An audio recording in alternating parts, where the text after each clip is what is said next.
Can adultery can be a ground for denying the child custody to a mother? क्या adultery एक ground हो सकता है एक माँ को अपनी माइनर डॉटर की कस्टडी को डिनाई करने के लिए? यही है आज का टॉपिक और इसी पे हम आज करेंगे डिस्कशन। तो बॉम्बे हाई कोर्ट का ये केस है, बहुत ही इम्पॉर्टेंट केस है for all the mothers out there. So a writ petition was filed in the Bombay High Court challenging the order of a family court. अब फैमिली कोर्ट का और WP का यहाँ पे क्या interrelation, let me tell you that. So let's start with our today's video that is based on can a custody can be denied to a mother on the ground of adultery. क्या एक माता को या माँ को एक अपने बच्चे की कस्टडी डिनाई की जा सकती है on the basis of adulterous behaviour? Talking about the writ petition क्यों फाइल की गई थी? एक हस्बैंड के द्वारा अगेंस्ट हर वाइफ।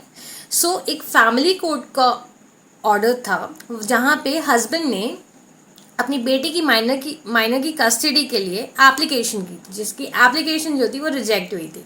सबसे पहले उन्होंने फाइल किया था डिवोर्स के लिए on the basis of adulterous behaviour.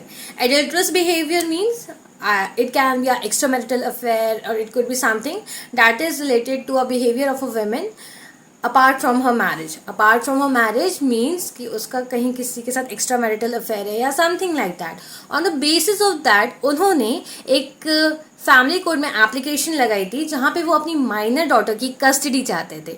अब माइनर डॉटर काफ़ी छोटी थी एंड यहाँ पे जो केस टाइटल है इस अभिषेक चौहान वर्सेस गौरी चौहान।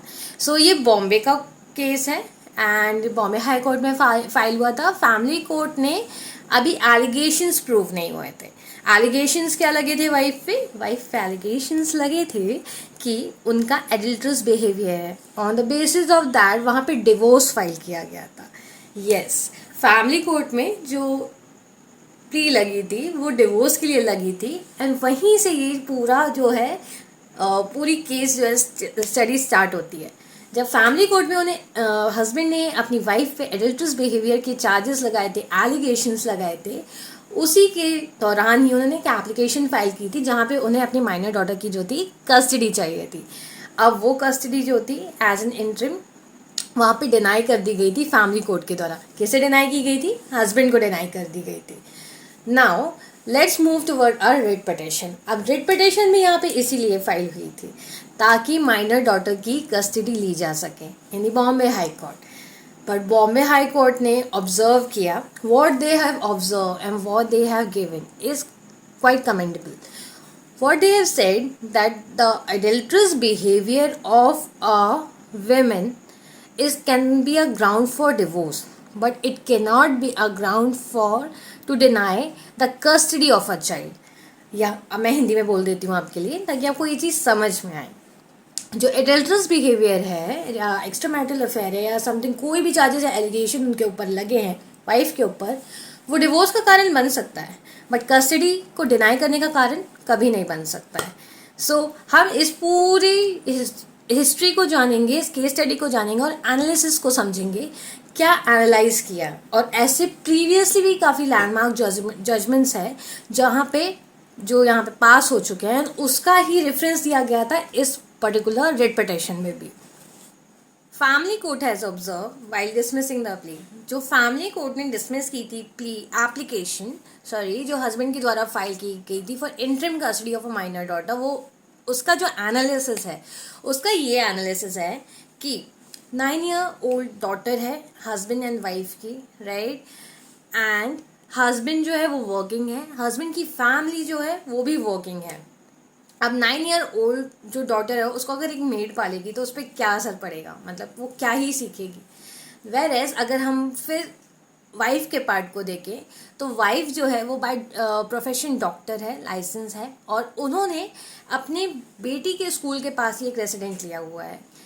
वाइफ की जो मदर है मीन्स जो उनकी अगर आप देखें ग्रैंड मदर कहलाएगी from the maternal side minor की, तो वो एक होम मेकर है और वो पूरे टाइम घर पे रहती हैं। So it would be good for her कि जो कस्टडी है वो माँ को दी जाए क्योंकि एक बच्चे को एक मेड के द्वारा पालना एंड एक फैमिली मेम्बर के द्वारा पालना और उसे जो भी इम्पोर्टेंट चीज़ें हैं सिखाना वो बहुत ईजिली रहेगा. और जो एनवायरनमेंट है it's also good for her.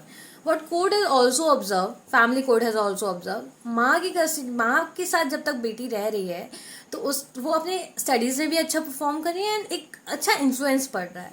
तो जो एप्लीकेशन रिजेक्ट की गई थी वो इसी एनालिसिस के बेसिस पे रिजेक्ट की गई थी. सो सिर्फ इमोशंस नहीं देखे गए हैं यहाँ पे, एक प्रॉपर लॉजिकल वे और पुट किया गया है कि why custody of a daughter should be given to a mother. And it clearly says कि if a wife is not a good wife for a husband, if a lady is not a good wife for a husband, that doesn't mean कि वो एक अच्छी माँ नहीं हो सकती है. It doesn't mean that a lady could not be a good mother. So जो adulterous behavior है वो एक पर्सनल चॉइस है जो उनका चल रहा है लाइफ में, it's a choice. But a lady can be a good mother to their child. So it could not be a ground. That something that family court has observed, that I am telling you. Now when we come to, जब हम आते हैं high court की तरफ, अब high court ने क्या observe किया है वो भी हम बता दें. दोनों तरफ से बहस हुई, from the petitioners and from the appellants and और from the respondents and what High Court has observed, Bombay High Court has observed, and what Honorable Justice Rajesh Patil ji has observed. After hearing all the facts and things, अभी allegations जो है वो prove नहीं हुए थे wife पे कि उसका एडल्ट्रस बिहेवियर है. आपने सिर्फ एक एलिगेशन पुट किया था, उसे प्रूव होना भी बाकी है. बट आप अगर उसी बेसिस पे कस्टडी के लिए आप बोलोगे तो that is not good, right. और यहाँ पे काफ़ी लैंडमार्क जजमेंट भी साइड किए गए थे. So I tell you that landmark judgment और जो उसके प्रिंसिपल्स थे. So we are heading toward that landmark judgment and understand what I am trying to convey you right now. Supreme Court का एक जजमेंट था Neel Ratan Kundu versus Abhijit Kundu 2008 SCC part 9 and page number 413. You can read out there. यहाँ पे जो principal laid down किया गया था, यहाँ पे चाइल्ड वेलफेयर को पैरामाउंट पे रखा गया था. Paramount in the sense top priority पे रखा गया था. यहाँ पे हस्बैंड एंड वाइफ का जो केस था नहीं, वो साइडलाइन करके चाइल्ड के पर्सपेक्टिव से चाइल्ड के लिए क्या बेहतर है वो देखा गया था. सो what they say is that the child welfare is the most important thing that we need to consider apart from कि जो एलिगेशंस लगे हैं. क्योंकि to build a child's career it is important, it should be kept in a very proper environment. अब हम उन्होंने observe किया what Bombay high court has observe that husband के साइड जो है सारी फैमिली मेम्बर्स जो हैं वो वर्किंग है, उनकी इवन मदर तक वर्किंग है. She is in a political influence and political section में है जहाँ पे लोकसभा के इलेक्शन कंडक्ट होने वाले हैं. So she has an aura of something, aura where she has to be involved in political functions and everything like that. And for contesting that Lok Sabha election, she will be busy. वो बच्चे पे ध्यान नहीं दे पाएंगी. And husband भी working है, वहाँ पे कोई उनको time नहीं दे पाएगा. What they have considered. 9-year child है, उसको एक maid संभालेगी तो क्या ही संभाल पाएगी, right? First thing. Second thing उन्होंने ये observe किया कि जो वाइफ ने स्कूल के पास ही एक फ्लैट लिया है, रेजिडेंस लिया है, वो डॉक्टर बाय प्रोफेशन है, लीव भी ले सकती हैं और उनकी मतलब वाइफ की जो मदर है वो घर पे रहती है. So she would take good care of her, right. तो 9-year चाइल्ड का अगर एक फैमिली मेम्बर केयर नहीं करेगा तो कौन केयर करेगा. उसको हर चीज़ सिखानी होती है at that point of time and she is a minor. So this thing has been kept first on front row कि child welfare is important. Now coming back to the second judgment, and where Supreme Court in 2024 has discussed about the adulterous and extramarital affair. So that judgment is Vineet Gupta versus Mukta Agrawal of 2024 SCC.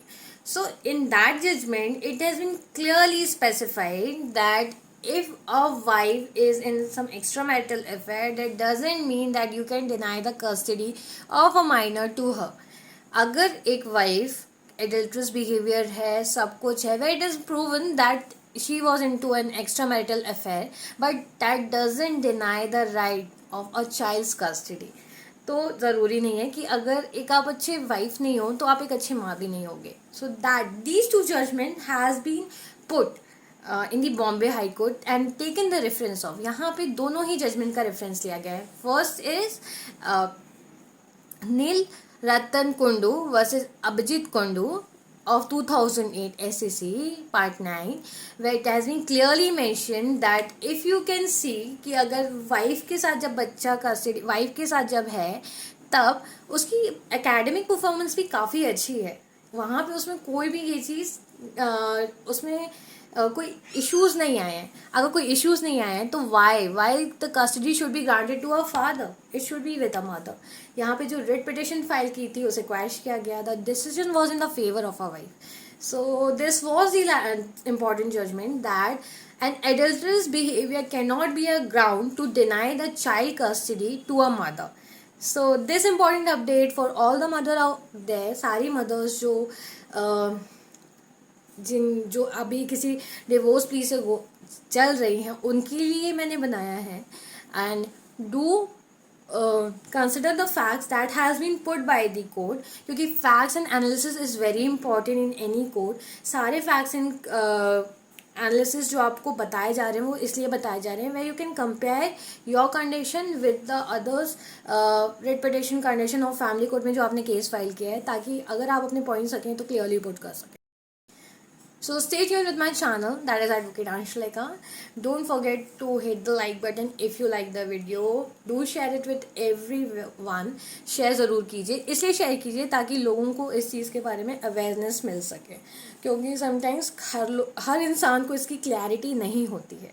And this is an important initiative from my and, ताकि आप सभी को इस चीज़ के बारे में पता चल सके. डे टू डे लाइफ में हम काफ़ी चीज़ें मिस आउट कर जाते हैं. काफ़ी सारे लैंडमार्क जजमेंट्स आते हैं जहाँ पे कुछ चीज़ें आपकी फेवर की होती हैं, कुछ चीज़ें नहीं होती हैं. बट जो चीज़ आपकी फेवर की होती है उसे आप ग्रैब कर सकते हैं and it will be helpful for you and the society. So stay tuned with me, do subscribe, share and click on like button.